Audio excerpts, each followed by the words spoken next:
बन जाएगा। सभी को ये चीज अच्छे समझ में आ गई? आगे आ जाइए।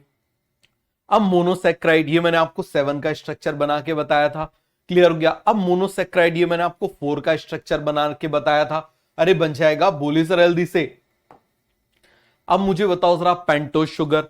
पेंटोज शुगर में यदि सेकंड से मैं ओ को रिमूव कर दूं, O remove from two, O remove from two, O remove from two, तो इसका नाम हो जाएगा डीऑक्सीराइबोस शुगर।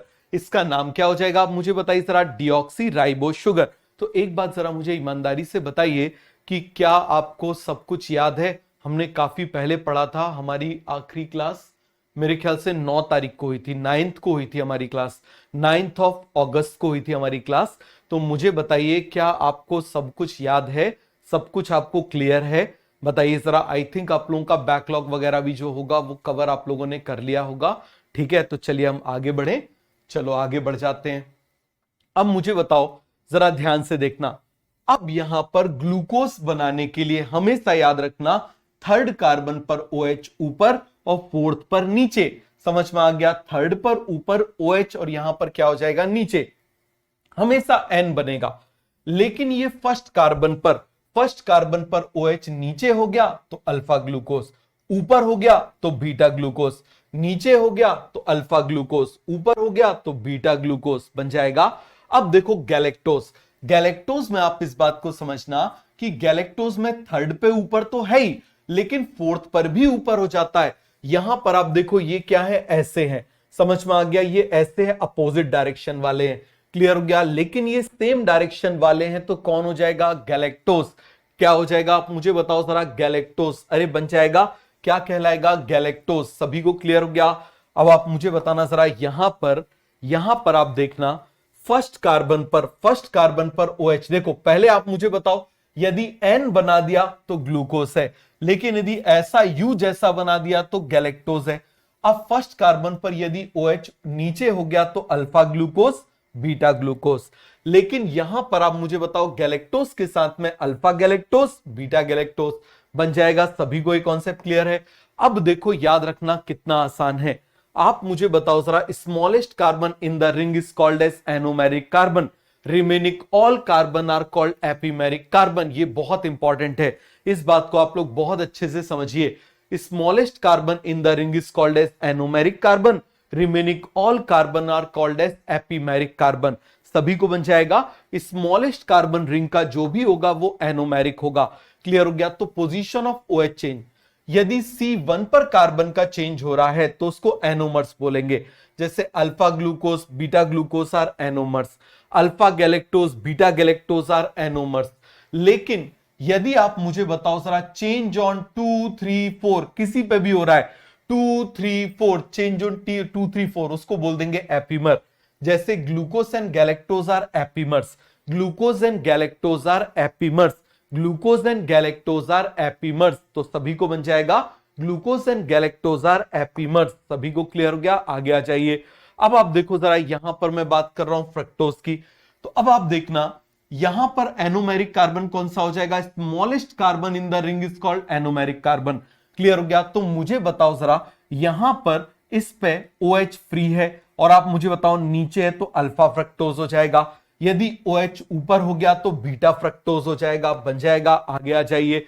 अब रिड्यूसिंग शुगर, रिड्यूसिंग शुगर वो होती है जिसका फ्री OH होता है एनोमेरिक कार्बन पर। All monosaccharides are reducing sugar. फिर हम किसकी बात कर रहे हैं, नॉन रिड्यूसिंग शुगर। देखो Cu, आप देखो रिडक्शन और ऑक्सीडेशन को एक बार समझ लो। समझ में आ गया किसकी बात कर रहे हैं, रिडक्शन और ऑक्सीडेशन को आप एक बार समझ लो। देखो नाम ही बता रहा है, आप ऐसे समझना, OXI, क्लियर हो गया। और दूसरी तरफ RED, हम किसकी बात कर रहे हैं, RED की बात कर रहे हैं। तो मुझे बताओ, I आ रहा है, I for increase in oxidation number, D for decrease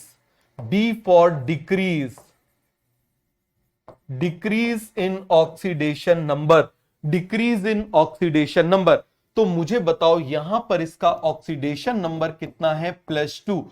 यहां पर इसका ऑक्सीडेशन नंबर कितना है, +1। तो मुझे बताओ यहां पर इसका रिडक्शन हो रहा है या ऑक्सीडेशन हो रहा है? इसका रिडक्शन हो रहा है, और जो कराएगा वो रिड्यूसिंग शुगर कहलाएगा, जो कराएगा वो रिड्यूसिंग शुगर कहलाएगा, जो कराएगा वो रिड्यूसिंग शुगर कहलाएगा। क्लियर हो गया? अब मुझे बताओ यदि फ्री OH नहीं है तो रिडक्शन नहीं करा पाएगा। अब आ जाओ हम किसकी बात कर रहे हैं? Disaccharide, 2 sugar unit monosaccharide. जैसे ग्लूकोज से ग्लूकोज को जोड़ दिया तो माल्टोज बन जाएगा, ग्लूकोज से गैलेक्टोज को जोड़ दिया तो लैक्टोज बन जाएगा, ग्लूकोज से फ्रक्टोज को जोड़ दिया तो सुक्रोज बन जाएगा। क्लियर हो गया? लेकिन ग्लूकोज से ग्लूकोज से जोड़ा, लेकिन अजीब तरीके से जोड़ दिया उल्टा करके। जैसे ये आप देखो जरा, ये मान लो मैं ऐसे बना रहा हूं, ये देखो ये ग्लूकोज है, लेकिन इसको मैंने उल्टा करके जोड़ दिया। कैसे? अभी मैं आपको बताऊंगा। तो ये क्या कहलाएगा? This is called as trehalose. ये बहुत इंपॉर्टेंट है, इंसेक्ट के हीमोलिम्फ में होता है। किस में होता है? इंसेक्ट के हीमोलिम्फ में होता है। बन जाएगा। आगे आ जाइए। अब आप देखना माल्टोज, आप जरा ध्यान दो, एक जगह से H एक जगह से OH निकल गया, तो मुझे बताओ फर्स्ट और 4 के बीच में एक बॉन्ड बन गया वाटर के निकलने से, और शुगर के साइड वाला बॉन्ड क्या कहलाता है? Glycosidic bond. क्या कहलाता है? Glycosidic bond. शुगर के साइड वाला बॉन्ड क्या कहलाता है? जल्दी से आप मुझे बताओ जरा। ग्लाइकोसाइडिक बॉन्ड क्या कहलाता है? मुझे बताओ जरा। Glycosidic bond. सभी को क्लियर हो गया? 1,4 ग्लाइकोसाइडिक बॉन्ड। क्लियर हो गया बेटा? अभी आप लोगों के मैसेजेस आते हैं टेलीग्राम पे, जिस पे इंस्टाग्राम पे आते हो, मैं देख नहीं पाता हूं क्योंकि right now I am not in a condition. देखो झूठ क्यों बोलूं, समझ में आ गया कि मैं वो बताऊं। अभी I am not in that condition कि मैं आपको सही से रिप्लाई कर पाऊं। मेरा रिप्लाई जो है वो बहुत ही वेग हो सकता है, तो इसीलिए जो है आप, यदि मैं रिप्लाई ना करूं तो आप उस चीज को अदरवाइज मत लेना। समझ में आ गया? क्योंकि इस बात को आप समझना कि इस दुनिया में मुझे उससे ज्यादा प्यारा कोई भी नहीं था मेरे साथ। मैं आपको बता भी नहीं सकता कि वो, मतलब एक ऐसी कंडीशन थी कि मैं बिस्तर से हिल भी नहीं पाता था, ठीक है, और लंबे टाइम तक रही है। तो ऐसी कंडीशन पर वो ये समझना कि 8-8 घंटे तक, मतलब मुझे कहीं जो डॉक्टर्स ने जो बताया है लगाने के लिए वो लगा रहा है, ठीक है। रात को पता चले, रात को एकदम से मेरी नींद खुली और दर्द होने लगा, विद इन अ सेकेंड उठ के सब भूल के, सब कुछ भूल के, मतलब आप ये समझना मुझे करवट बदलना, मतलब ऐसी कंडीशन, ऐसा भाई था। मतलब कहना नहीं चाहिए लेकिन मैं ये जरूर कहूंगा कि मुझे नहीं लगता कि ऐसा भाई लक्ष्मण भी रहे होंगे। ऐसा भाई था वो, और उसको खोया है। तो इस समय मेंटली मैं अभी स्टेबल नहीं हूं। मैं पूरी कोशिश कर रहा हूं आपको अच्छे से पढ़ाने की, लेकिन रिप्लाई मुझसे कुछ जो है वो मत करना, और बार बार कोई ऐसा पोक मत करना। समझ में आ गया? तो प्लीज पोक मत करना, वरना मेरे रिप्लाई हो सकता है आपको डांटने वाले मिल जाएं। समझ में आ गया कि मैं आपको डांट दूं? क्लियर हो गया? तो चलिए जरा, क्योंकि मुझे भी थोड़ा सा टाइम चाहिए, मुझे भी टाइम चाहिए, पूरे परिवार को टाइम चाहिए। समझ में आ गया? पूरे परिवार को टाइम चाहिए, ठीक है। धीरे धीरे जो है सारी चीजें मैं आपको रिप्लाई करने लगूंगा, but please give me some time. समझ में आ गया? चलिए आगे बढ़ते हैं। अब मुझे बताओ जरा, यहां पर ये निकल गया, तो यहां पर आप मुझे बताना, ग्लूकोज के साइड में शुगर के साइड वाला बॉन्ड ग्लाइकोसाइडिक बॉन्ड, और कौन से कार्बन के बीच में है? फर्स्ट और 4 के बीच में। तो इसीलिए इसको क्या बोल देंगे? इसको हम क्या बोल देंगे? आप मुझे बताइए जरा, क्या बोलेंगे? बोलो जरा। 1,4 ग्लाइकोसाइडिक बॉन्ड। क्या बोले जरा जल्दी से, हम क्या बोलेंगे? 1,4 ग्लाइकोसाइडिक बॉन्ड। 1,4 glycosidic bond. समझ में आ गया? 1,4 ग्लाइकोसाइडिक बॉन्ड। सभी को एक कॉन्सेप्ट अच्छे से क्लियर हो गया? अब मुझे बताओ जरा, यहां पर आप देखना, इसको जरा ध्यान से देखो। अब इस पूरे स्ट्रक्चर को आप आइडेंटिफाई करके बताओ कि मुझे ये बताओ कि एनोमेरिक कार्बन इस पूरे को मिला के कौन कौन से हो सकते हैं। एक ये, और दूसरा ये। इस पे OH फ्री नहीं है, लेकिन इस पे OH फ्री है, और फ्री OH यदि एनोमेरिक कार्बन है तो रिड्यूसिंग शुगर होगा। समझ में आ गया? Maltose used in malting industry during liquor. आप मुझे बताओ, liquor formation, intermediate product in starch digestion, form during germination of seed. इसीलिए सीड का जो टेस्ट है वो स्वीट हो जाता है। सभी को क्लियर हो गया? आगे आ जाइए। अब मुझे बताओ जरा, हम किसकी बात कर रहे हैं? लैक्टोज की। हम किसकी बात कर रहे हैं? लैक्टोज की। तो लैक्टोज में ग्लूकोज और गैलेक्टोज जुड़ जाते हैं। क्या जुड़ जाते हैं? ग्लूकोज और गैलेक्टोज जुड़ जाते हैं। क्लियर हो गया? ये देखो, ग्लूकोज को जोड़ दिया मैंने, किससे? गैलेक्टोज से जोड़ दिया। अगेन आप मुझे बताओ, 1,4 ग्लाइकोसाइडिक बॉन्ड है और फ्री OH है एनोमेरिक कार्बन पर, जिसकी वजह से रिड्यूसिंग है। अगेन 1,4 ग्लाइकोसाइडिक बॉन्ड है। क्लियर हो गया? लेकिन इन दोनों में आपको डिफरेंस समझ में आ रहा है? यहां पर आप मुझे बताओ, अल्फा के साथ बना रहा है, किसके साथ बना रहा है? अल्फा के साथ में बना रहा है। और यहां पर किसके साथ में बना रहा है? बीटा के साथ में बना रहा है। आगे आ जाइए। अब मुझे बताओ, सुक्रोज, टेबल शुगर या फिर केन शुगर बोल देते हैं, जो शुगर केन में मिलती है। सभी को क्लियर हो गया? अब मुझे बताना जरा, हम किसकी बात कर रहे हैं? ग्लूकोज और फ्रक्टोज, ग्लूकोज और फ्रक्टोज, ग्लूकोज और फ्रक्टोज। क्लियर हो गया? अब आप मुझे बताइए, यहां पर आप जरा ध्यान से समझना, हम किसकी बात कर रहे हैं? ये यहां पर ग्लूकोज बना हुआ है, यहां पर ये फ्रक्टोज बना हुआ है। अब देखो जरा, क्या इसके पांचवें कार्बन पर OH है? क्या इसके पांचवें कार्बन पर OH है? मुझे बताओ, क्या इसके पांचवें कार्बन पर OH है? नहीं है। इसके पांचवें कार्बन पर OH नहीं है। और जब इसके पांचवें कार्बन पर OH नहीं है, जब इसके पांचवें कार्बन पर OH नहीं है, तो ये फर्स्ट 5 से नहीं जुड़ पाएगा। तो हम क्या करें? जब ऐसे नहीं जुड़ पा रहा है तो हम ऐसे कर देंगे, जब ऐसे नहीं जुड़ पा रहा है तो हम ऐसे कर देंगे। तो इसको जब कर देंगे, अब इसके सेकंड कार्बन पर OH है, तो मुझे बताओ, जो बॉन्ड बन रहा है वो 1,5 ग्लाइकोसाइडिक बॉन्ड बन रहा है या फिर 1,2 ग्लाइकोसाइडिक बॉन्ड बन रहा है? बताओ सर जल्दी से, 1,5 ग्लाइकोसाइडिक बॉन्ड बन रहा है या फिर 1,2 ग्लाइकोसाइडिक बॉन्ड बन रहा है? It is 1,2 glycosidic bond. Clear हो गया? अब देखो, एनोमेरिक कार्बन पर OH फ्री नहीं है। Free OH at anomeric carbon is absent in sucrose. So sucrose क्या हो जाएगी? Non reducing sugar. और इसी फॉर्म में प्लांट अपने फूड को ट्रांसपोर्ट करता है, शुगर को ट्रांसपोर्ट करता है। सभी को कॉन्सेप्ट क्लियर हो गया? आगे आ जाइए।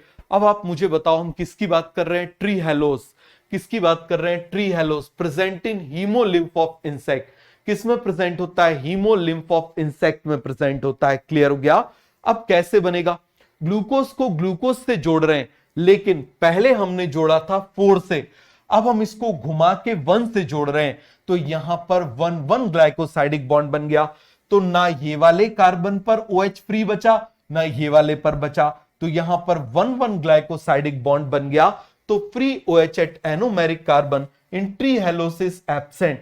तो ये कैसा हो जाएगा? It is non reducing sugar. कैसी शुगर हो जाएगी? आप मुझे बताओ जरा। Non reducing sugar. सभी को बन जाएगा, कैसा हो जाएगा? Non reducing sugar.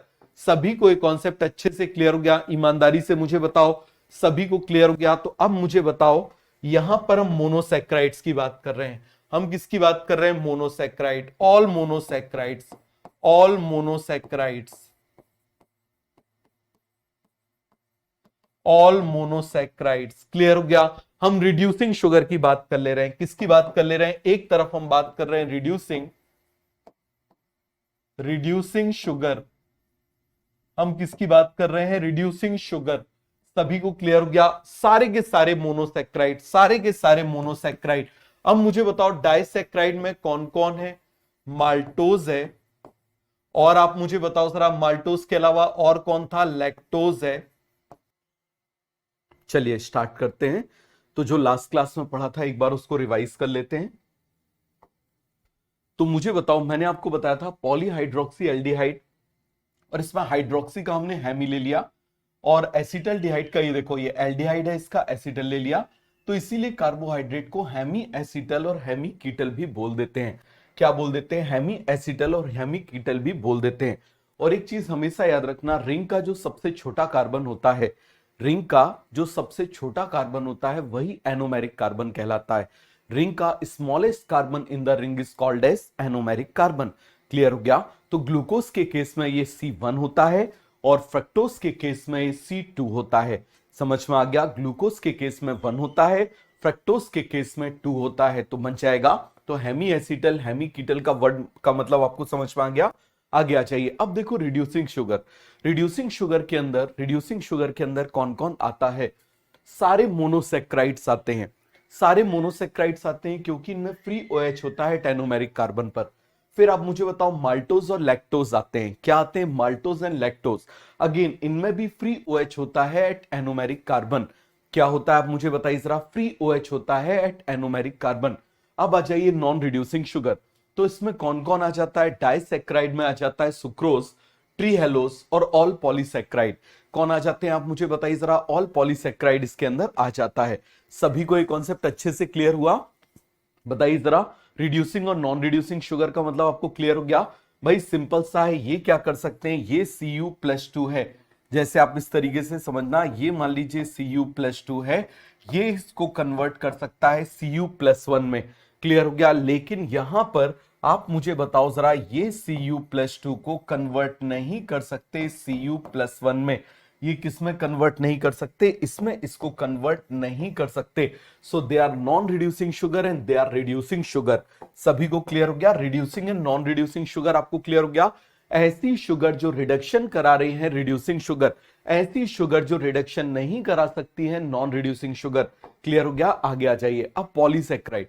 देखो पॉलीसैक्राइड में मैनी शुगर यूनिट्स होते हैं। क्या होते हैं आप मुझे बताओ जरा? मैनी शुगर यूनिट्स होते हैं, जनरली मोर देन 20 शुगर और मोनोसैक्राइड। अब इसका फॉर्मूला अगेन हम लिख सकते हैं CxH2O और Y। इसमें X Y के इक्वल नहीं होता। और एक चीज याद रखना, पॉलीसैक्राइड जो होते हैं उनका टेस्ट स्वीट नहीं होता। समझ में आ गया? पॉलीसैक्राइड जो होते हैं उनका टेस्ट स्वीट नहीं होता। आगे आ जाइए। अब मुझे बताओ, देखो पॉलीसैक्राइड को हम दो कैटेगरी में डिवाइड कर सकते हैं। एक है स्टोरेज पॉलीसैक्राइड। एक कौन सा पॉलीसैक्राइड है? Storage polysaccharide. और एक स्ट्रक्चरल पॉलीसैक्राइड। स्टोरेज पॉलीसैक्राइड का मतलब क्या होता है कि भाई फूड किस फॉर्म में स्टोर होता है उसको हम बोल देते हैं क्या? Storage polysaccharide. जैसे एनिमल में फूड स्टोर होता है। कैसे? जैसे मान लो आपने 5 रोटी खाई, लेकिन आप वर्कआउट कर रहे हो 3 रोटी के बराबर, तो जो 2 रोटी का डाइजेशन हुआ, उससे सबसे पहले क्या बनेगा? ग्लूकोज। उससे सबसे पहले क्या बनेगा? ग्लूकोज। क्लियर हो गया? पूरी की पूरी 5 रोटी से क्या बनेगा? ग्लूकोज बन गया। अब इसमें से जितनी जरूरत है उतना ग्लूकोज यूटिलाइज हो जाएगा, ग्लाइकोलिसिस में चला जाएगा। लेकिन जो बच गया वो ग्लूकोज क्या हो जाएगा? It will convert into glycogen. वो किस में कन्वर्ट हो जाएगा? ग्लाइकोजन में कन्वर्ट हो जाएगा।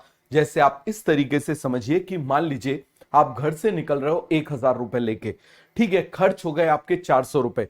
तो आप मुझे बताओ 600 रुपए आपने सेव कर लिए ना? कर लिए। तो इसको हम क्या बोल देंगे? स्टोर किसके फॉर्म में होता है? इसके फॉर्म में होता है। इसी तरीके से प्लांट में होता है, स्टार्च के फॉर्म में होता है। और ये दोनों ही पॉलीमर हैं अल्फा ग्लूकोज के। ये दोनों ही पॉलीमर किसके हैं? अल्फा ग्लूकोज के पॉलीमर हैं। तो मैंने आपको याद कराने का तरीका क्या बताया था? गैस। मैंने आपको याद कराने का तरीका क्या बताया था? Gas. Glycogen and starch. Glycogen and starch are the polymer of glycogen and starch are the polymer of alpha glucose. ये किसके पॉलीमर हैं आप मुझे बताइए जरा? Alpha glucose. क्लियर हो गया? सर ओनली ग्लूकोज स्टोर होते हैं क्या? नहीं बेटा, और भी चीजें स्टोर होती हैं। ये अभी हम कार्बोहाइड्रेट के स्टोरेज फॉर्म देख रहे हैं। समझ में आया? क्लियर है? चलो आगे बढ़ते हैं। अब structural polysaccharide involve in structural formation. जैसे भाई सेल वॉल बनाना है, सेल्यूलोज सेल वॉल बनाता है। काइटिन किसमें? फंगस में सेल वॉल बनाता है। तो इनको बोल देंगे स्ट्रक्चरल पॉलीसैक्राइड। क्लियर है? अब देखो स्टार्च क्या है? Starch is the polymer of starch किसका पॉलीमर है? अल्फा ग्लूकोज का। लेकिन इस स्टार्च में 2 कंपोनेंट होते हैं। कल मैंने आपको दिखाया था। इस स्टार्च में कितने कंपोनेंट होते हैं? It has 2 component. क्लियर हो गया? एक होता है जो लूज हो जाता है, मतलब वाटर में सॉल्युबल होता है, उसको हम बोलते हैं अमाइलोज। क्या बोलते हैं? अमाइलोज। और दूसरा जो उसमें लूज नहीं होता, जो पैक रहता है, उसको बोल देते हैं अमाइलोपेक्टिन। देखो अमाइलो का मतलब कार्बोहाइड्रेट। कार्बोहाइड्रेट का वो पार्ट जो लूज हो गया अमाइलोज, लेकिन जो पैक है वो पैक्टिन। और आप मुझे बताओ, कल मैंने आपको दिखाया था, आलू को पानी में डाल के दिखाया था, तो अमाइलोपेक्टिन का अमाउंट ज्यादा था या अमाइलोज का? केवल इसका जवाब दो। बोलो जरा जल्दी से, बोलो फटाफट जरा मुझे इस बात का जवाब दीजिए। कौन यहां पर डिसॉल्व हो जाता है? अमाइलोज डिसॉल्व हो जाता है। इसका अमाउंट 10 to 15% होता है, इसका 80 से 85% होता है। ये बिल्कुल स्ट्रेट चेन होता है, मतलब इसमें 1,4 ग्लाइकोसाइडिक लिंकेज होती है। कैसी होती है? 1,4। लेकिन ये ब्रांच होता है। ये कैसा होता है? ब्रांच होता है। स्ट्रेट के साथ में ब्रांच भी होता है, स्ट्रेट के साथ में ब्रांच भी होता है। तो सभी को क्लियर हो गया? ये जो टॉपिक था ये एम्स का बड़ा फेवरेट टॉपिक था। इवन आप 2019, 2018, 2017 आप तीनों साल के आप पेपर उठा के देखेंगे तो आपको पॉलीसैकेराइड से एक क्वेश्चन जरूर मिलेगा, ये आपको जरूर जरूर मिलेगा। तो ये एम्स का बड़ा ही फेवरेट टॉपिक था। क्लियर है? आगे आ जाइए। अब देखो अमाइलोस कैसे बनता है, यहां पर आप मुझे बताओ, ये नीचे है तो ये क्या हो जाएगा? This is alpha glucose. ये क्या है आप मुझे बताइए जरा? This is alpha glucose. अब ये जो अल्फा ग्लूकोज है इनमें 1,4 ग्लाइकोसाइडिक लिंकेज हो गया। Only 1,4 glycosidic bond. क्या हो गया? 1,4 ग्लाइकोसाइडिक बॉन्ड या लिंकेज। क्लियर हो गया? जिसकी वजह से इसमें स्ट्रेट बॉन्डिंग हो गई, ये वाटर में सॉलेबल है। दूसरी तरफ आप देखना अभी भी ये अल्फा है, अभी भी ये अल्फा है, लेकिन ये स्ट्रेट के साथ में ब्रांच भी हो गया। मतलब 1 का 6 से कॉम्बिनेशन हो गया, 1 6 1 6 1 6 1 6। तो ये सीधा था, ये उसकी ब्रांचिंग बन गई। अगेन यहां पर और जुड़ जाएगा, और जुड़ जाएगा। तो यहां पर आप देखिए जरा, ये क्या हो जाएगा? ब्रांचिंग हो जाएगी। तो इसके अंदर दोनों तरह के ग्लाइकोसाइडिक बॉन्ड है, 1,4 भी है, 1 6 भी है। It is very important. समझ में आ गया? इसको आप वेरी इंपॉर्टेंट ऐसे मार्क कर लेना। It is very important. Clear हो गया? इट इज वेरी इंपॉर्टेंट कि याद रखना इसमें दोनों तरह के ग्लाइकोसाइडिक बॉन्ड है, इसमें दोनों तरह के ग्लाइकोसाइडिक बॉन्ड है। सभी को ये कॉन्सेप्ट अच्छे से क्लियर हो गया? इसमें क्या प्रेजेंट है? दोनों तरफ के क्या प्रेजेंट है? दोनों तरह के ग्लाइकोसाइडिक बॉन्ड प्रेजेंट है। क्लियर हो गया? चलिए हम आगे बढ़ते हैं। अब मुझे बताओ जरा अमाइलोपेक्टिन, जरा ध्यान से देखना। इसमें ग्लाइकोसाइडिक बॉन्ड है 1,4 एंड 1 6। क्लियर है? ग्लाइकोजन भी ऐसा ही होता है।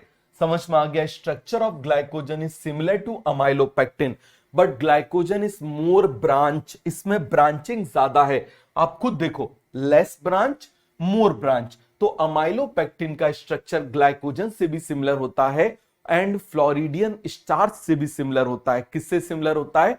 Floridean starch. किससे सिमिलर होता है? जल्दी से आप मुझे बताइए। फ्लोरिडियन स्टार्च किससे सिमिलर होता है? Floridean starch. क्लियर हो गया? सभी को पूरा का पूरा कॉन्सेप्ट क्लियर हो गया? आगे बढ़ जाएं। चलो आगे बढ़ जाएं। किसी को इसमें कोई भी डाउट है, कोई भी कंफ्यूजन है तो मुझे बताइए। क्लियर हो गया? Smallest carbon in the ring is called as anomeric carbon. Clear हो गया? इसका स्ट्रक्चर फ्लोरिडियन स्टार्च जैसा भी होता है। अब आ जाओ cellulose. Cellulose polymer of beta glucose, most abundant biomolecule in the planet. ये बायोमोलिक्यूल है इस प्लैनेट पर मिलने वाला। लेकिन आपसे एंजाइम पूछा जाए तो रूबिस्को जाएगा, एनिमल वर्ड में पूछा जाए तो कोलेजन जाएगा। क्लियर हो गया? तो ये तीनों कंफ्यूजिंग है और नीट का एक बहुत ही सीधा सा फंडा है, जहां कंफ्यूजन वहां क्वेश्चन, जहां कंफ्यूजन वहां क्वेश्चन। सभी को क्लियर हो गया? तो insoluble in water form cell wall of plant and algae बन जाएगा। ये देखो जरा, यहां पर देखो ये बीटा ग्लूकोज है। ये मैंने बहुत सारे बीटा ग्लूकोज बना दिए। तो मुझे बताओ बीटा ग्लूकोज पे फर्स्ट कार्बन, आप जरा ध्यान से देखना। फर्स्ट कार्बन पर OH ऊपर है, फोर्थ पर नीचे है। फर्स्ट पर आप मुझे बताओ ऊपर है, फोर्थ पर नीचे है। फर्स्ट पर ऊपर है, फोर्थ पर नीचे है। फर्स्ट पर ऊपर है, फोर्थ पर नीचे है। फर्स्ट पर ऊपर है, फोर्थ पर नीचे है। फर्स्ट पर ऊपर है, फोर्थ पर नीचे है। फर्स्ट पर ऊपर है, फोर्थ पर नीचे है। क्लियर हो गया? तो आप मुझे बताना जरा अब क्या हो जाएगा? ये जुड़ नहीं सकता। क्यों? क्योंकि ये ऊपर है, ये नीचे है। तो ये दोनों अभी यदि जुड़ना भी चाहते हैं तो ये जुड़ नहीं पाएंगे। क्यों नहीं जुड़ पाएंगे? क्योंकि इनका प्लेन अलग अलग है। क्योंकि इनका प्लेन अलग अलग है। आप इस तरीके से समझिए, एक ऊपर है, एक नीचे है, तो ये जुड़ नहीं पाएंगे। इनको जोड़ना है तो सेम प्लेन पर लाना पड़ेगा, सेम प्लेन पर लाना पड़ेगा। क्लियर हो गया? तो आप मुझे बताइए जरा, यहां पर आप देखिए, यहां पर क्या हो जाएगा? ये दोनों जब मैं इसको घुमा दूंगा, जब मैं इसको घुमा दूंगा तो क्या हो जाएगा बताइए जरा। इसको जैसे ही मैं घुमा दूंगा तो अब ये सेम प्लेन पर आ गया, ये फोर्थ वाला सेम प्लेन पर आ गया, 1 वाला इसके सेम प्लेन पर आ गया। तो एक ग्लाइकोसाइडिक बॉन्ड ऊपर की तरफ बनेगा, एक नीचे की तरफ बनेगा। क्लियर हो गया? This is straight chain. ये बिल्कुल स्ट्रेट होता है, ये बिल्कुल स्ट्रेट होता है। तो सभी को ये कॉन्सेप्ट अच्छे से क्लियर हो गया? काइटिन में क्या डिफरेंस होता है आप इस बात को समझना। काइटिन में बस ये डिफरेंस होता है कि ये जो सेकेंड कार्बन है इसकी जगह पर NHCOCH3 होता है। क्या होता है मुझे बताओ जरा? NHCOCH3। क्लियर हो गया? केवल ये डिफरेंस होता है काइटिन में। किस में डिफरेंस होता है? काइटिन में। तो सभी को ये कॉन्सेप्ट अच्छे से क्लियर हो गया? तो देखिए जरा, यदि मान लीजिए हम काइटिन बनाए, तो इसी को हम ऐसे कॉपी कर ले रहे हैं। ऊपर मैं क्या बना ले रहा हूं, यहां पर सेल्यूलोज की जगह मैं लिख दे रहा हूं फंगल सेल्यूलोज। मैं क्या लिख दे रहा हूं, आप मुझे बताइए जरा, फंगल सेल्यूलोज। क्या लिख दे रहा हूं जल्दी से आप मुझे बताइए जरा, फंगल सेल्यूलोज। अरे सभी को क्लियर हो गया? फंगल सेल्यूलोज क्या होता है, फटाफट आप मुझे बताइए जरा। Fungal cellulose is chitin. अब मुझे बताइए हम किसकी बात कर रहे हैं? Now we are talking about fungal cellulose. तो मुझे बताना, हमने क्या देखा था यहां पर बीटा ग्लूकोज में, बट NHCOCH3, बस इतना चेंज हम कर देते हैं। क्या कर देते हैं आप मुझे बताओ जरा? NHCOCH3, और बस बाकी सब कुछ सेम है। इसमें भी 1,4 ग्लाइकोसाइडिक लिंकेज होती है। आगे आ जाइए। अब हम किसकी बात कर रहे हैं? Any polysaccharide. कोई भी पॉलीसेक्राइड हो, तो कोई भी पॉलीसेक्राइड यहां पर क्यों ना हो, तो एक चीज आप याद रखना, इसका जो लेफ्ट एंड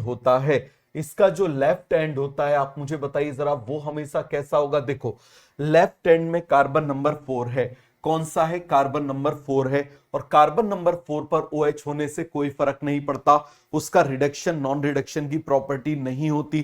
क्लियर हो गया? लेकिन आप देखो जरा, इसके यदि हम राइट एंड पर आ जाए, तो राइट एंड पर जो कार्बन है, this is the smallest carbon in the ring, जिसको हम क्या बोल देते हैं? Anomeric carbon.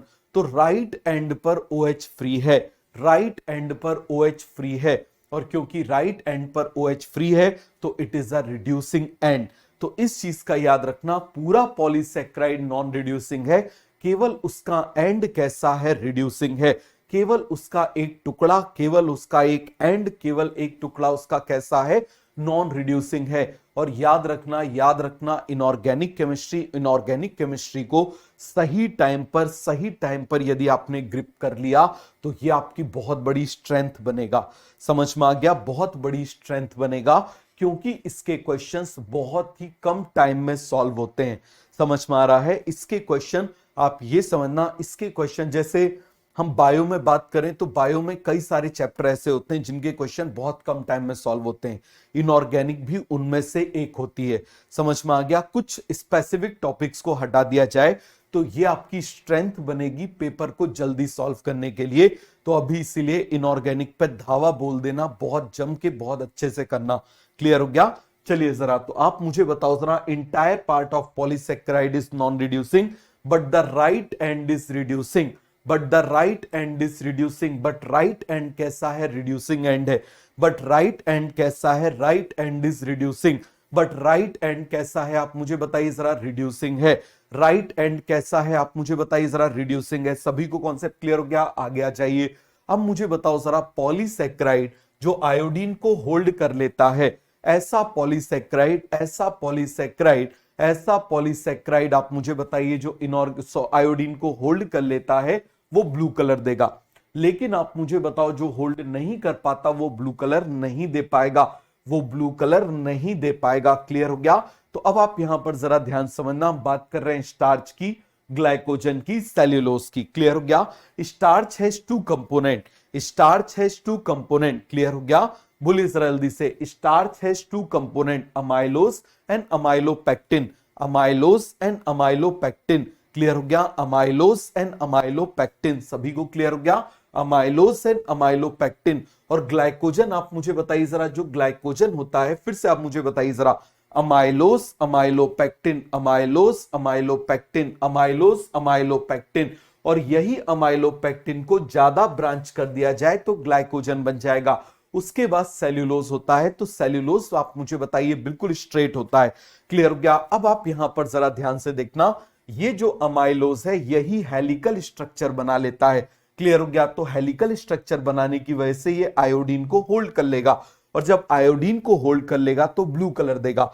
लेकिन यहां पर ये आयोडीन को होल्ड नहीं कर पाएगा, ये भी आयोडीन को होल्ड नहीं कर पाएगा, और ये भी आयोडीन को होल्ड नहीं कर पाएगा। तो आप मुझे बताओ जरा, इन सभी में टोटल 1 2 3 4 हैं, अमाइलोज, अमाइलोपेक्टिन, ग्लाइकोजन, और मुझे बताओ सेल्यूलोज। ये चारों के चारों में केवल और केवल अमाइलोज आयोडीन को होल्ड कर पाता है, इसीलिए आप मुझे बताइए जरा, ये ब्लू कलर दे पाता है। क्लियर हो गया? अब चलो, मेरा आपसे एक क्वेश्चन है, मुझे बताओ फ्लोरिडियन स्टार्च जो होता है, फ्लोरिडियन स्टार्च का स्ट्रक्चर सिमिलर होता है ग्लाइकोजन से या फिर अमाइलोपेक्टिन से, तो क्या वो आयोडीन को होल्ड करेगा? क्या वो आयोडीन को होल्ड करेगा? बोलिए जरा जल्दी से, क्या वो आयोडीन को होल्ड करेगा या फिर वो आयोडीन को होल्ड नहीं करेगा? बताइए जरा जल्दी से, क्या वो आयोडीन को होल्ड करेगा या फिर वो आयोडीन को होल्ड नहीं कर पाएगा? केवल इस बात का मुझे जवाब दो, फटाफट इस बात का जवाब दीजिए। आयोडीन को होल्ड नहीं कर पाएगा तो वो भी ब्लू कलर नहीं देगा, वो भी ब्लू कलर नहीं देगा। सभी को क्लियर हो गया? आगे आ जाइए। Starch can give blue colour with iodine. Amylose, which is a component of starch, has complex helix which can hold iodine and give blue color.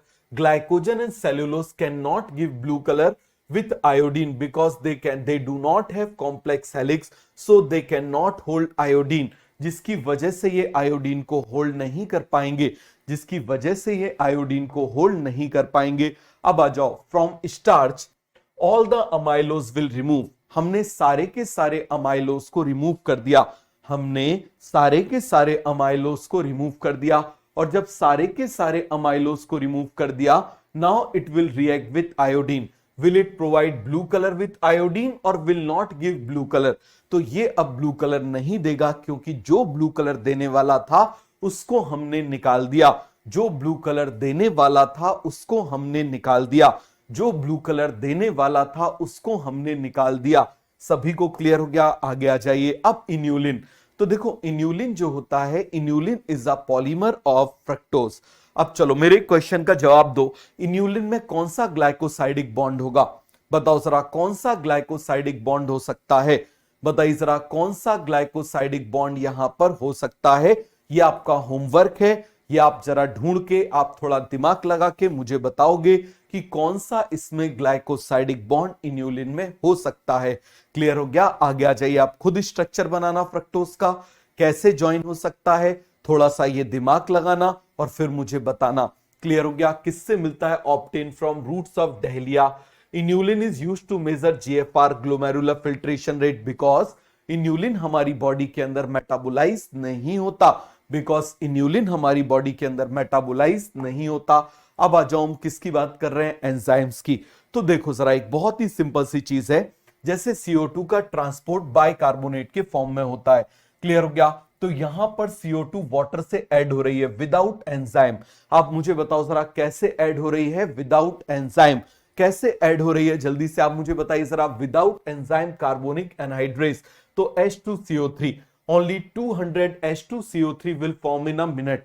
एक मिनट में बिना एंजाइम के केवल और केवल 200 H2CO3 कंबाइन हो रहे हैं। लेकिन दूसरी तरफ आप मुझे बताओ जरा, यदि कार्बोनिक एनहाइड्रेस ले लिया तो 600,000 मतलब 6 लाख मॉलिक्यूल एक मिनट में बन रहे हैं। तो आप मुझे बताओ जरा, डिफरेंस थोड़ा सा है या बहुत ज्यादा है? बहुत ज्यादा है। बताइए जरा, कितना ज्यादा डिफरेंस है? आप खुद देखिए। तो इसका मतलब यदि एंजाइम नहीं होगा, if enzymes are not present in our body, what will happen? Reactions इतनी ज्यादा स्लो होंगी, रिएक्शंस इतनी ज्यादा स्लो होंगी, रिएक्शन इतनी ज्यादा स्लो होंगी कि आप मुझे बताइए जरा, enzymes speed up the reaction. Without enzyme reactions are too slow that life can not exist. Life exist ही नहीं कर पाएगी, लाइफ एग्जिस्ट ही नहीं कर पाएगी। सभी को क्लियर हो गया? और एक बात हमेशा मेरी याद रखना, यदि आपको बैकलॉग हो जाता है, जैसे अभी इनऑर्गेनिक स्टार्ट हो गई और मान लो आपका फिजिकल में बैकलॉग हो गया, तो अभी कम से कम शुरू के एक हफ्ते 10 दिन 15 दिन आप केवल इनऑर्गेनिक पे फोकस करना। रीजन, क्योंकि शुरू के जो चैप्टर्स और लेक्चर्स होते हैं ना, वो बहुत कॉन्सेप्चुअल होते हैं, और उस ड्यूरेशन में यदि आपका दिमाग बैकलॉग पे है तो आपकी एनर्जी डाइवर्टेड रहेगी। समझ में आ गया? तो इसीलिए बस इस चीज की कोशिश करना कि जब फिर 10-15 दिन हो जाए, फिर ऐसे टॉपिक्स आ जाते हैं जो बहुत आसान से होते हैं, उस समय फिर थोड़ा थोड़ा सा करना शुरू करो। थोड़ा सा एक लेक्चर कर दिया 2 दिन में, फिर आप मुझे बताओ फिर 2 दिन में एक लेक्चर कर लिया थोड़ी सी स्पीड में। तो ऐसा थोड़ा करके करो। क्लियर हो गया? आगे बढ़ जाएं। अब मुझे बताओ, हम किसकी बात कर रहे हैं? Enzymes. Enzymes are biological catalyst enzymes क्या हैं आप मुझे बताइए जरा। Enzymes are biological catalyst. Enzymes क्या है फटाफट आप मुझे बताइए जरा। They are biological catalyst. तो ये क्या करते हैं, किसी भी रिएक्शन की स्पीड को इंक्रीज करते हैं, स्पीड अप करते हैं। कि मान लो 10 की स्पीड से चल रहा था तो 100 की स्पीड से कर दिया, 10 की स्पीड से चल रहा था तो 100 की स्पीड से कर दिया।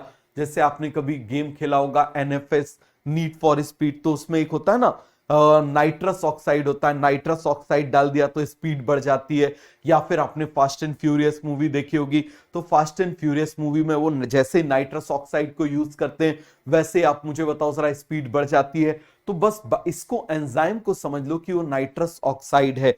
क्या है आप मुझे बताओ जरा, नाइट्रस ऑक्साइड है। अब मुझे बताओ, all the enzymes are protein except some nucleic acid. कुछ न्यूक्लिक एसिड जैसे आरएनए, कुछ न्यूक्लिक एसिड भी क्या करते हैं, एंजाइम की तरह वर्क करते हैं, जिसको हम राइबोजाइम बोलते हैं। क्लियर हो गया।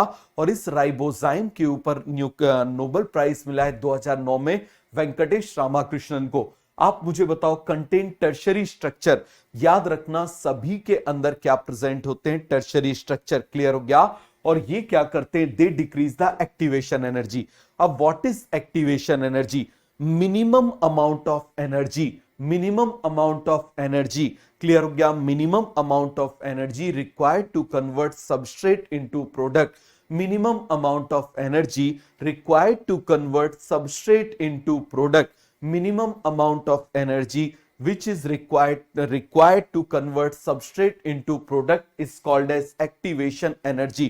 Minimum amount of energy required to convert substrate into product, minimum amount of energy which is required to convert substrate into product is called as, बताओ जरा। तो यदि मान लो सबस्ट्रेट की एनर्जी 100 है, प्रोडक्ट की एनर्जी 50 है, लेकिन इसको करने के लिए हमको कुछ हमको कुछ एनर्जी प्रोवाइड करनी पड़ेगी, तो हमको +150 करना पड़ेगा। जैसे +150 करेंगे they will starting convert into product, ये प्रोडक्ट में कन्वर्ट होना स्टार्ट हो जाएंगे। They will start converting into product, they will start converting to product. सभी को क्लियर हो गया। किसी को इसमें कोई डाउट है, कोई कंफ्यूजन है तो मुझे बताइए, आगे बढ़ जाएं। चलो जरा, तो अब आप देखना यहां पर विदाउट एंजाइम है। जैसे ही हम एंजाइम को यूज करते हैं तो मैंने आपको क्या बोला था, कट ऑफ डिक्रीज हो जाएगा। जैसे मान लो पहले कट ऑफ, मान लो इस साल कट ऑफ जा रहा है 640, एक हम एग्जांपल ले रहे हैं। तो यदि मान लो एंजाइम को यूज कर लिया तो कट ऑफ चला जाएगा 600, मतलब कम नंबर पर भी अब मेडिकल कॉलेज में एंट्री हो जाएगी। तो इसका मतलब ये क्या करता है, enzyme decreases the activation energy, enzyme activation energy को डिक्रीज कर देता है, एंजाइम एक्टिवेशन एनर्जी को डिक्रीज कर देता है। क्या कर देता है, जल्दी से आप मुझे बताओ जरा। Enzyme decreases the activation energy, enzyme decreases the activation energy बन जाएगा enzyme decreases activation energy, as a result more substrate will convert into product in less period of time। सभी को पूरा का पूरा कॉन्सेप्ट क्लियर हो गया। किसी को इसमें कोई डाउट है, कोई कंफ्यूजन है तो बताओ। अब हम किसकी बात कर रहे हैं, मैकेनिज्म ऑफ एक्शन की बात कर रहे हैं। किसकी बात कर रहे हैं, मैकेनिज्म ऑफ एक्शन की बात कर रहे हैं। तो एक तरफ आप मुझे बताओ जरा, एक हाइपोथेसिस है लॉकेन की। देखो लॉकेन की हाइपोथेसिस यदि मैं आपको नहीं बताऊंगा तो आपको स्पेसिफिसिटी वाला पॉइंट समझ में नहीं आएगा, क्योंकि वो यहीं पर दिया गया है। इनके हिसाब से हर ताले की एक चाबी फिक्स होती है। इस ताला, ये वाला जो ताला है इसी चाबी से खुलेगा, ये वाला जो ताला है वो इसी चाबी से खुलेगा, किसी और चाबी से नहीं खुलेगा। तो इसका मतलब आप मुझे बताओ जरा, every key is specific to their lock. Clear हो गया। यहां पर लॉक एंजाइम है, की क्या है, सबस्ट्रेट। एंजाइम क्या है आप मुझे बताओ जरा, ये और ये सबस्ट्रेट है। क्लियर हो गया। सबस्ट्रेट छोटा सा होता है, एंजाइम काफी बड़ा होता है। Enzyme is the big molecule, substrate is a small molecule. Enzyme is a, आप मुझे बताओ, enzyme is a very big molecule, substrate is very small molecule. सभी को क्लियर हो गया। और दूसरा है इंड्यूस फिट हाइपोथेसिस। अब देखो जरा, यहां पर ये क्या बना हुआ है, ये जो ताला है ना ये एंजाइम है, और जिस जगह पर चाबी लगेगी, जिस जगह पर चाबी लगेगी उसको हम बोलेंगे active site of an enzyme. उसको क्या बोलेंगे आप मुझे बताओ जरा, active site of an enzyme. Clear हो गया। सभी को पूरा का पूरा कॉन्सेप्ट क्लियर हो गया। बेटा पढ़ने में डिप्रेशन आ रहा है, क्यों आ रहा है? बेटा पढ़ाई करो। समझ में आ गया? पढ़ाई करो। आपके मन में यदि डॉक्टर बनने का आपका मन है तो आप पढ़ाई करो, यदि मन नहीं है तो फिर आप पढ़ाई मत करो। सिंपल सा, इस बात को समझ में आ गया? याद रखना। लेकिन डिप्रेशन में कभी भी कोई ऐसी हरकत मत करना, कभी भी कोई ऐसी हरकत मत करना कि आप तो चले गए, उसके बाद में बाकी जो लोग बचे हुए हैं उनका जीना मुश्किल हो जाए। समझ में आ गया? इस चीज को याद रखना। क्लियर हो गया?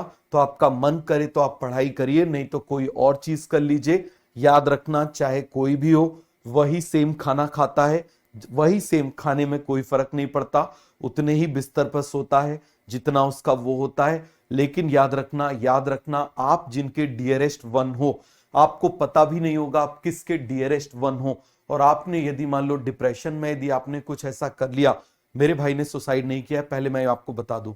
समझ में आ गया? नहीं तो आप उससे रिलेट करते रहो। क्लियर हो गया? तो यदि आप कुछ ऐसा करोगे तो याद रखना, जो लोग बच जाते हैं वो जिंदा तो रहते हैं, क्योंकि रिस्पॉन्सिबिलिटी होती है, लेकिन एक जिंदा लाश की तरह रह जाते हैं। समझ में आ गया? इस बात को आप बहुत अच्छे से मेरी बात हमेशा हमेशा हमेशा इस बात को याद रखना कि कभी भी ऐसी कोई हरकत मत करना किसी भी रीजन की वजह से। आप याद रखना, आपकी गर्लफ्रेंड चली गई, कोई बात नहीं, दूसरा आ जाएगा। एग्जाम में सिलेक्शन नहीं हुआ, कोई बात नहीं, दूसरा आ जाएगा। लेकिन इस चीज का याद रखना, आपको पता भी नहीं है कि आप किसके जीने की वजह हो। समझ में आ रहा है? और आपको यदि कुछ हो जाता है तो वो इंसान बस फिर जिंदा रहता है एक लाश की तरह। समझ में आ गया? तो इसीलिए इस बात को याद रखना, इसीलिए इस बात को बहुत अच्छे से याद रखना कि कुछ भी ऐसा कभी भी इवन मतलब ऐसी कोई हरकत भी मत करना जिससे आपकी लाइफ भी डेंजर में पड़े। बस ये मेरा आप लोगों से हाथ जोड़ के रिक्वेस्ट है। समझ में आ गया? क्योंकि पिछले 20 दिन में जो मैंने देख लिया, आप इस बात को समझना कि मेरे जीने की अब इसके बाद में मतलब जो डायरेक्शन है, जो दिशा है, वो सब कुछ बदल चुकी है। समझ में आ रहा है? जो सब कुछ है वो सब कुछ बदल चुकी है। क्लियर है? तो इसीलिए इस बात को याद रखना। इन 20 दिनों में मैं आपको एक सिंपल सा एग्जांपल बताता हूं। मेरे फादर बहुत स्ट्रांग पर्सन है, बहुत एक्सट्रीम स्ट्रांग पर्सन, मतलब उनसे ज्यादा दिमाग से मजबूत। आप ये समझ लीजिए कि शायद वही जीन्स हम में आए हैं, दिमाग से मजबूत होना या किसी भी चीज से परेशान नहीं होना, ये जो चीज है वो हम में आए थे। ठीक है भाई, मेरे छोटे भाई के जाने के बाद में अब मैं उनको हर 15 मिनट में मैं उनको रोते हुए देखता हूँ। उनका कॉल आता है, मैं कहां पर हूं, हर 15 मिनट में 20 मिनट में उनका कॉल आता है। इवन क्लास के बीच में उनके कॉल आते हैं। तो इसीलिए आप इस बात को बहुत अच्छे से समझना, बहुत ज्यादा ही आप इस बात को अच्छे से समझना कि ये एग्जाम, दुनिया की कोई भी चीज जो है ना, वो हर चीज सेकेंडरी है। आपकी लाइफ से बढ़ के कोई भी चीज नहीं है। तो प्लीज मेरी आपसे रिक्वेस्ट है कि ऐसा कभी भी कुछ भी ऐसा नहीं करना। समझ में आ गया? ना ही ऐसा कुछ करना जिससे आपकी लाइफ जो है वो डेंजर में जाए। समझ में आ रहा है? आपकी लाइफ डेंजर में जाए कि रात को आप बहुत लेट तक घूम रहे हो, क्योंकि आप बहुत लेट तक घूम रहे हो, आप कुछ नहीं हो, किसी और क्रॉस उसमें आप इन्वॉल्व हो गए, कि कुछ और चल रहा है, आप बीच में फंस गए। तो इस चीजों का थोड़ा सा बेटा आप लोग ध्यान रखना, क्योंकि उसके बाद में इंसान तो चला जाता है, लेकिन जो बच जाते हैं ना, उनका ना वो जी पाते हैं ना वो मर पाते हैं पूरी लाइफ के लिए। समझ में आ रहा है? तो चलिए जरा हम लोग आगे बढ़ते हैं। ठीक है, तो ये मैंने आपसे क्या बोला, एंजाइम। तो एंजाइम यहां पर आप मुझे बताइए जरा क्या है? लॉक है। क्या हो गया? बोलिए जरा जल्दी से। यहां पर क्या है? ये लॉक है, और ये इसकी एक्टिव साइट है। ये क्या है? आप मुझे बताइए जरा। इसकी active site of an enzyme है। और मुझे बताओ ये क्या है? सबस्ट्रेट है। तो इस लॉक एंड की हाइपोथेसिस से हमको 2 पॉइंट समझ में आते हैं। क्लियर हो गया? लॉक एंड की से आप मुझे बताइए जरा, हमको कितने पॉइंट समझ में आते हैं? 2 पॉइंट हमको समझ में आते हैं। पहला पॉइंट है, enzyme and substrate are specific to each other. दोनों ही एक दूसरे के क्या हैं? आप मुझे बताइए जरा। स्पेसिफिक है। क्या है? आप मुझे बताइए जरा। दोनों ही एक दूसरे के क्या है? स्पेसिफिक है। अकॉर्डिंग टू लॉक एंड की hypothesis, active site of an enzyme is fixed. Clear हो गया? इसका मतलब क्या हो जाएगा कि यहां पर ये जो एक्टिव साइट है ये बिल्कुल फिक्स है। क्या है? आप मुझे बताओ जरा। एक्टिव साइट है वो क्या है? फिक्स है। सभी को कॉन्सेप्ट क्लियर हो गया? क्या है? जल्दी से आप मुझे बताइए। This active site is fix. Clear हो गया? ये लॉक इन की हाइपोथेसिस है। एक बार इस डायग्राम को बना के ये 2 पॉइंट लिख लो आप लोग।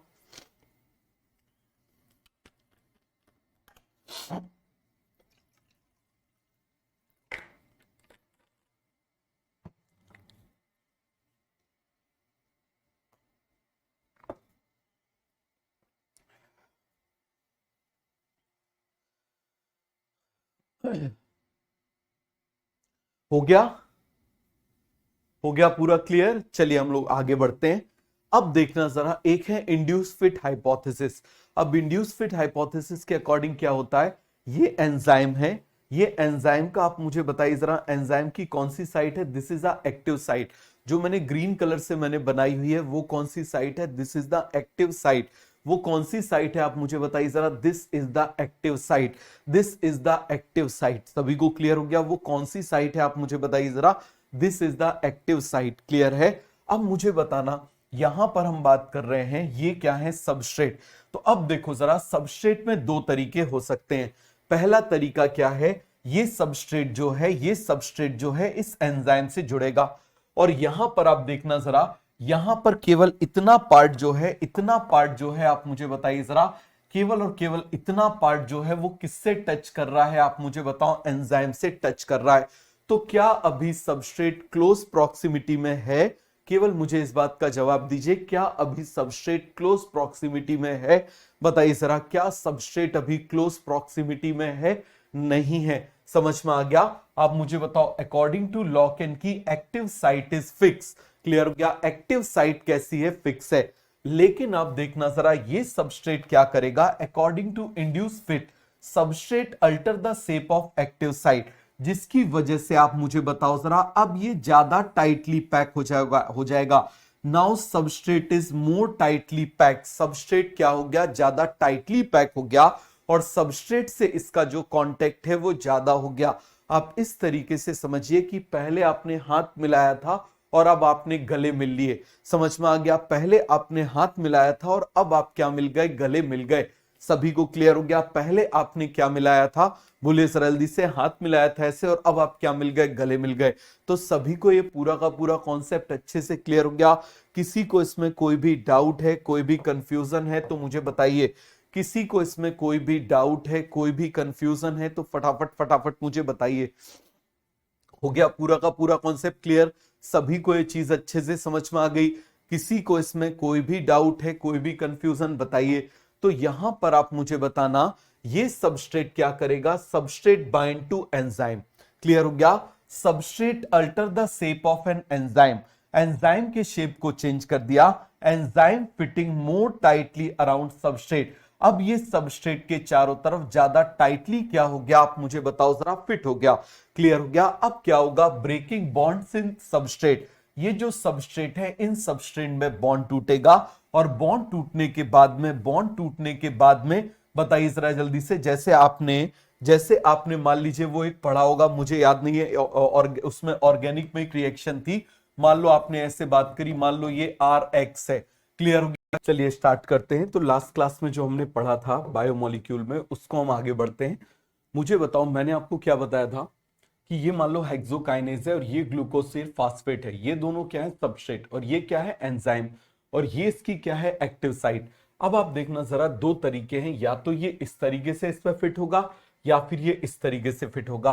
तो ये क्या करता है? हमको पता है कि इंड्यूस फिट में ये सबस्ट्रेट इस एंजाइम में फिट इंड्यूस करेगा। क्या करेगा? एंजाइम इंड्यूस करेगा सबस्ट्रेट में, या सबस्ट्रेट इंड्यूस करेगा एंजाइम में? सबस्ट्रेट इंड्यूस करेगा एंजाइम में क्या? एक फिट, जिसकी वजह से ज्यादा टाइटली पैक हो जाएंगे। समझ में आ गया? ज्यादा पास पास आ जाएंगे, ज्यादा टाइटली पैक आ जाएंगे। क्लियर हो गया?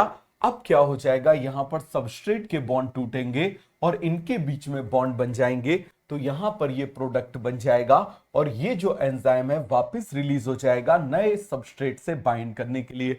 तो सभी को ये कॉन्सेप्ट क्लियर हो गया? This is induce fit hypothesis. Clear हो गया? ये क्या हो जाएगा? आप मुझे बताइए जरा। इंड्यूस फिट हाइपोथेसिस क्या कहलाएगा? फिर से आप मुझे बताइए जरा। Induce fit hypothesis. चलिए हम आगे बढ़ते हैं। अब आप मुझे बताइए जरा, factors affecting rate of enzyme action. हम किसकी बात कर रहे हैं? रेट ऑफ एंजाइम एक्शन की हम बात कर रहे हैं। तो मुझे बताओ, एक हो गया टेम्परेचर, दूसरा हो गया पीएच चेंज और तीसरा हो गया कंसंट्रेशन ऑफ सबस्ट्रेट और एंजाइम। क्लियर हो गया। अब इस चीज को याद रखना, all the enzymes have tertiary structure of protein. तो आप मुझे बताना जरा, this tertiary structure has various bonds, example hydrogen bond, hydrophobic interaction, ionic bond, and these bonds are sensitive, these bonds are sensitive towards temperature and pH change। तो जब इसका tertiary structure change हो जाएगा तो ये अपनी कैटालाइटिक एक्टिविटी को loose कर देगा। एक बार मेरे साथ बोलिए, जैसे ही आप मुझे बताइए, जैसे ही ये अपनी टर्शरी स्ट्रक्चर को खो देगा, वैसे ये क्या करेगा, अपनी कैटालाइटिक एक्टिविटी को भी खो देगा। क्लियर हो गया। तो ये सभी को समझ में आ गया। अब तो देखो जरा, every enzyme have specific temperature optimum. Optimum का मतलब जिस पे वो मैक्सिमम एक्टिविटी शो करता है। 37 degree Celsius is optimum temperature for all the enzymes in human body. तो अब मुझे बताओ जरा, इससे नीचे की तरफ लेकर जाएंगे, टेम्परेचर कम करेंगे तो एंजाइम इनएक्टिव हो जाएगा, लेकिन आगे की तरफ जाएंगे तो एंजाइम क्या हो जाएगा, डीनेचर्ड। इनएक्टिव होने का मतलब क्या है, कोई बॉन्ड ब्रेक नहीं हुआ लेकिन ये काम नहीं कर रहा, मतलब सो गया। यहां पर बॉन्ड्स ब्रेक हो गए, यहां पर क्या हो गया, breakdown of bonds in enzyme. Enzymes में यहां पर क्या हो गए, बॉन्ड्स ब्रेक हो गए। सभी को क्लियर हो गया। आगे आ जाइए। अब हम किसकी बात कर रहे हैं, ह्यूमन बॉडी की। अब हम किसकी बात कर रहे हैं, ह्यूमन बॉडी की। तो मुझे बताओ जरा, यहां पर आप देखना, इस तरफ यदि हम गए, इस तरफ गए तो भी रेट ऑफ रिएक्शन कम, इस तरफ गए तब भी रेट ऑफ रिएक्शन कम। अब देखो, लेकिन यहां पर जैसे मान लो थर्मो एसिडोफाइल्स है, मतलब ऐसे आर्की बैक्टीरिया हैं जो कहां पर रहते हैं, हॉट वाटर स्प्रिंग में रहते हैं। कहां पर रहते हैं, हॉट वाटर स्प्रिंग में रहते हैं। तो जब ये हॉट वाटर स्प्रिंग में रहते हैं तो इनमें हाई टेम्परेचर ऑप्टिमम है। तो यदि इनको कम टेम्परेचर पर लाएंगे तो ये क्या हो जाएंगे, आप मुझे बताओ, अच्छे से काम नहीं करेंगे, इनएक्टिव हो जाएंगे। ज्यादा पे लेके जाएंगे तो डीनेचर्ड हो जाएंगे। तो हर एंजाइम का अपना अपना टेम्परेचर ऑप्टिमम होता है। सभी को क्लियर हो गया। अब आप यहां पर जरा ध्यान से समझना, जैसे मान लो ये टेम्परेचर ऑप्टिमम है 30 डिग्री सेल्सियस। कितना है, 30 डिग्री सेल्सियस। तो 0 से 10 जब हम जाएंगे, 0 से 10 हम जाएंगे तो जो रेट ऑफ रिएक्शन जितनी भी है, मान लो ये रेट ऑफ रिएक्शन यहां पर x हुई, तो अब जब हम 10 डिग्री बढ़ाएंगे तो ये 2x हो जाएगी। समझ में आ गया। और 10 डिग्री और बढ़ाएंगे तो कितनी हो जाएगी, और 4x, मतलब जस्ट डबल। मतलब क्या हो जाएगी, जस्ट डबल। क्लियर हो गया। अब मान लो हम यहां पर 10 डिग्री बढ़ाएंगे तो क्या हो जाएगी, 4x की 2x। फिर कम कर, आप मुझे बताओ, और बढ़ाएंगे तो कितनी हो जाएगी, x। और यहां पर एंजाइम डीनेचर्ड हो जाएगा। मतलब ऑप्टिमम टेम्परेचर तक, ध्यान से समझना, ऑप्टिमम टेम्परेचर तक। क्लियर हो गया। बोलो जरा जल्दी से, ऑप्टिमम टेम्परेचर तक यदि हम टेम्परेचर को राइज करते हैं तो हर 10 डिग्री बढ़ाने पर रेट ऑफ रिएक्शन डबल हो जाती है, लेकिन ऑप्टिमम टेम्परेचर के बाद में 10 डिग्री बढ़ाने पर रेट ऑफ रिएक्शन हाफ हो जाती है। तो ये सभी को कॉन्सेप्ट अच्छे से क्लियर हो गया। आगे बढ़ जाएं। By rising 10 degree Celsius temperature up to optimum temperature, rate of reaction will become double. और लेकिन यदि उससे बियॉन्ड जाए तो रेट ऑफ रिएक्शन हाफ हो जाएगी। क्लियर हो गया। अब इसी तरीके से पीएच आ जाओ। यहां पर पीएच में दोनों तरफ डीनेचर्ड हो जाएगा। जैसे मान लो यहां पर 1.8 से 2.2 पीएच है, किसका, हमारे गैस्ट्रिक एंजाइम का, जैसे पेप्सिन हो गया। अब यदि हम ज्यादा एसिडिटी बढ़ाएंगे तब भी ये डीनेचर्ड हो जाएगा, हम ज्यादा इसकी बेसिसिटी बढ़ाएंगे तब भी डीनेचर्ड हो जाएगा। आगे आ जाओ। ऐसे इंटेस्टिनल एंजाइम है तो इसका पीएच होता है 7.8। यदि हम इस तरफ आएंगे, 6 की तरफ आएंगे, 5 की तरफ, मतलब एसिडिटी बढ़ा रहे हैं, अगेन बॉन्ड्स टूट जाएंगे। यदि हम ज्यादा की तरफ जा रहे हैं, 8, 9, 10 की तरफ जा रहे हैं, तब भी इसमें बॉन्ड टूट जाएंगे। तो दोनों तरफ ही डीनेचर्ड हो जाएगा। एसिड रिफ्लेक्स और एसिडिटी लीड्स टू इनडाइजेशन, ये एक सिंपल सा एसर्शन है जो इस कॉन्सेप्ट को ध्यान में रख के बनाया गया है। सभी को क्लियर हो गया। तो मुझे बताओ, एसिड रिफ्लेक्स और acidity leads to indigestion because enzymes are sensitive to pH change and they will denatured by changing pH due to breakdown of bonds। Clear हो गया। आयनिक bonds are more sensitive towards pH change। तो pH change के लिए बहुत ज्यादा sensitive कौन होते हैं, आयनिक बॉन्ड। कौन होते हैं आप मुझे बताओ जरा, आयनिक बॉन्ड। सभी को क्लियर हो गया। सभी को ये कॉन्सेप्ट क्लियर हो गया। आगे आ जाइए। अब देखो जरा, temperature sensitive bonds in protein. Clear हो गया। Generally hydrogen bond, hydrophobic interaction. PH sensitive bond in protein, ionic bond क्या हो जाते हैं, आयनिक बॉन्ड। ऐसा नहीं है कि बाकी बॉन्ड सेंसिटिव नहीं होते, बट ये इसके लिए ज्यादा होते हैं। जैसे आप देखना 11 प्लेयर खेल रहे हैं तो तो आप मुझे बताओ जरा, कोई एक मैन ऑफ द मैच बन जाता है तो क्या अकेला वो बैटिंग फील्डिंग बॉलिंग सब करने गया था? नहीं, ऐसा तो नहीं होता ना भाई, बाकी 10 का भी इन्वॉल्वमेंट है लेकिन उसका ज्यादा है। तो इसी तरीके से बाकी बॉन्ड्स के ऊपर भी फर्क पड़ता है, लेकिन इसका इफेक्ट इनके ऊपर ज्यादा पड़ता है, इसका इफेक्ट इनके ऊपर ज्यादा पड़ता है।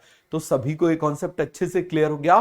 बोलो जरा जल्दी से, किसी को इसमें डाउट है, कोई कंफ्यूजन है तो बताइए। iOS में रिकॉर्डेड लेक्चर में बैकवर्ड करने का ऑप्शन नहीं है। ओके, ये बात मैं अभी ट्रांसफर कर दूंगा। ठीक है, मैं टेक टीम को ट्रांसफर कर दूंगा, वो इसके ऊपर देख लेंगे।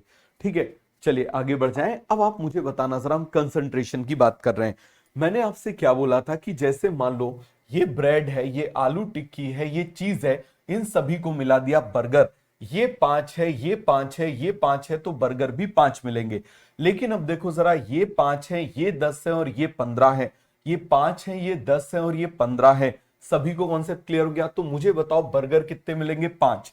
अब जब 5 से 6 हुआ, इसको बढ़ाया तो ये भी बढ़ गया, इसको बढ़ाया तो ये भी बढ़ गया, इसको बढ़ाया तो ये भी बढ़ गया।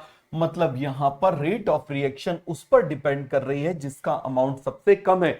रेट ऑफ रिएक्शन उस पर डिपेंड कर रही है जिसका अमाउंट सबसे कम है। लेकिन जैसे हम 10 से आगे पहुंचे तो अब आलू टिक्की खत्म हो गई।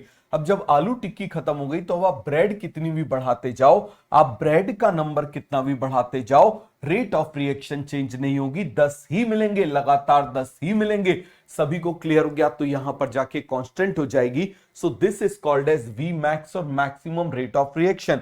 क्लियर हो गया? तो ऐसी कंसंट्रेशन ब्रेड की जिस पर मैक्सिमम वेलोसिटी आ जाए, जिस पर मैक्सिमम वेलोसिटी आ जाए। क्लियर हो गया? अब यदि हाफ पर आ जाए तो वो km हो जाएगा। यहां पर आ जाओ तो देखो जरा, कंसंट्रेशन ऑफ एंजाइम।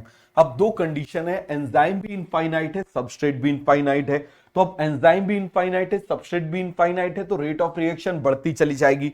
लेकिन दूसरी तरफ मुझे बताना, एंजाइम का नंबर फिक्स है, सबस्ट्रेट इनफाइनाइट है। आप इस तरीके से समझो कि मान लो आपके स्कूल के बाहर 2 बस खड़ी हुई हैं जिसमें 100 बच्चे बन सकते हैं। ठीक है, लेकिन आप मुझे बताओ जरा, छुट्टी हो गई या 500 बच्चे आ गए, तो मुझे बताओ वो एक बार में 200 बच्चों को ही ले जा सकती है, उससे ज्यादा तो नहीं ले जा सकती। जब तक वो 200 को वहां पर ले जाके पटकेगी नहीं, मतलब जब तक उनको ले जाके उसको बस को खाली करेगी नहीं, तब तक आप मुझे बताओ जरा, क्या यहां पर कोई चेंज आएगा? नहीं। तो आप मुझे बताओ, यहां पर कितने भी आप बढ़ाते जाओ, यहां पर वो सैचुरेट हो जाएगा कि मैक्सिमम बस 200 लोगों को ले जा सकते हैं। क्लियर हो गया? अब आप यहां पर आगे आ जाना, जरा ध्यान से समझना। ये देखो जरा, यहां पर देखो, ये मैंने एंजाइम एंजाइम बनाया, एंजाइम बनाया, एंजाइम बनाया, टोटल एंजाइम मान लो 5 है। तो यहां पर 5 एंजाइम अब खत्म हो गए। तो यहां पर आप देखो एंजाइम बढ़ाते जा रहे हैं, एक था, एक और बढ़ा दिया, एक और बढ़ा दिया, एक और बढ़ा दिया, एक और बढ़ा दिया। सबस्ट्रेट की तो कमी है ही नहीं, तो ये रिएक्शन बढ़ गई। लेकिन इसके बाद no free enzyme is available, so it will not bind with any substrate. तो यहां पर रेट ऑफ रिएक्शन क्या हो गई? मैक्सिमम। क्या हो गई? मैक्सिमम।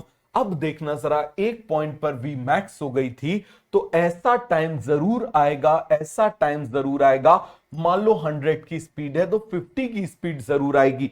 तो 50 की स्पीड में एंजाइम ने कितने सबस्ट्रेट को होल्ड कर रखा है? 6 को किया है, 8 को किया है, 4 को किया है, 5 को किया है। ये क्या कहलाता है? km। तो km क्या है? सब concentration of substrate. Concentration of substrate km क्या है? Concentration of substrate. क्लियर हो गया? Concentration of substrate, concentration of substrate. Clear हो गया? बोलो जरा जल्दी से, सभी को ये कॉन्सेप्ट क्लियर हो गया? एक मिनट रुकना जरा।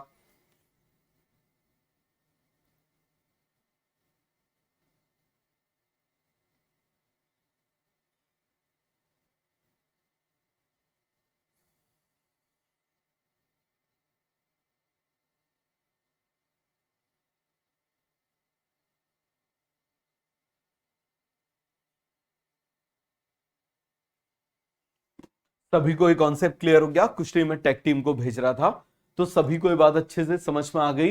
किसी को इसमें कोई भी डाउट है, कोई भी कंफ्यूजन है तो मुझे बता दीजिए। तो आप मुझे बताओ जरा, इसको हम बोल देते हैं माइकलिस कांस्टेंट, मतलब मैक्सिमम वेलोसिटी पर सबस्ट्रेट की वो कंसंट्रेशन, सबस्ट्रेट की कंसंट्रेशन जिस पर वी मैक्स बाई 2 पहुंच जाए, जिस पर वी मैक्स बाई टू पहुंच जाए, उसको हम क्या बोल देंगे? बताइए जरा जल्दी से, उसको हम क्या बोल देंगे, that is called as Km। Clear हो गया? तो आप देखना जरा, Michaelis constant concentration of substrate at which reaction attain half of maximum velocity. क्या अटेन कर रही है आप मुझे बताओ जरा, हाफ ऑफ मैक्सिमम वेलोसिटी। क्या अटेन कर रही है आप मुझे बताओ जरा,